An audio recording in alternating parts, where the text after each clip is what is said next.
ஊருக்கு போயிட்டு மறுநாளே ஊர் சுத்த கிளம்பிட்டோம். என் ஹஸ்பண்ட் தான் வந்து திருப்பரப்பு ஃபால்ஸ் போகலான்னு கூப்பிட்டுட்டே இருந்தார். சரி ஓகே அப்படின்னு சொல்லிட்டு போயிட்டோம்.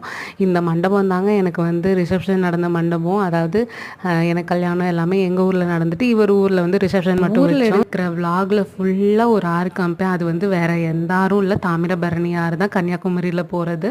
அதுக்கப்புறமா பார்த்திங்கன்னா உள்ளே என்ட்ரன்ஸுக்கு போகிறதுக்கு முன்னாடி பைக்கை பார்க் பண்ணிவிட்டு உள்ளே நுழையும் போதே வரிசையாக கடை தாங்க. 2 சைட்லேயும் சூப்பராக வச்சுருந்தாங்க. பட் ஆனால் என் ஹஸ்பண்ட் வாங்க உள்ள இங்கே காசு வந்து கூட இருக்கும், நம்ம ஊரில் போய் வாங்கலாம், அங்கே சீப்பாக தான் இருக்கும் அப்படின்னு சொல்லிட்டு எப்படியோ சொல்லி என்னை சமாளித்து கூட்டிகிட்டு வந்துட்டார், எதையும் வாங்க விடாமல். அப்படியே உள்ளே நுழையும் போது நேராக போனால் ஃபால்ஸு சைடில் வந்து பார்க் மாதிரி ரெடி பண்ணியிருந்தாங்க. அதுவும் ஹார்ட்டின் ஷேப்லாம் கட் பண்ணி சூப்பராக மெயின்டைன் பண்ணி வச்சுருந்தாங்க. ஃபால்ஸில் குளிக்கணுங்கிற ஐடியாவிலே போகல. பட் ஆனால் அங்கே கூட்டமே இல்லைங்க. போயிருந்தா ட்ரெஸ்லாம் எடுத்துகிட்டு போயிருந்தால் கண்டிப்பாக குளிச்சிருக்கலாம். பட் குளிக்கல, ஃபோட்டோஸ் மட்டும் எடுத்துகிட்டு சுற்றி பார்த்துட்டு அப்படியே வீட்டுக்கு வந்துட்டோம்.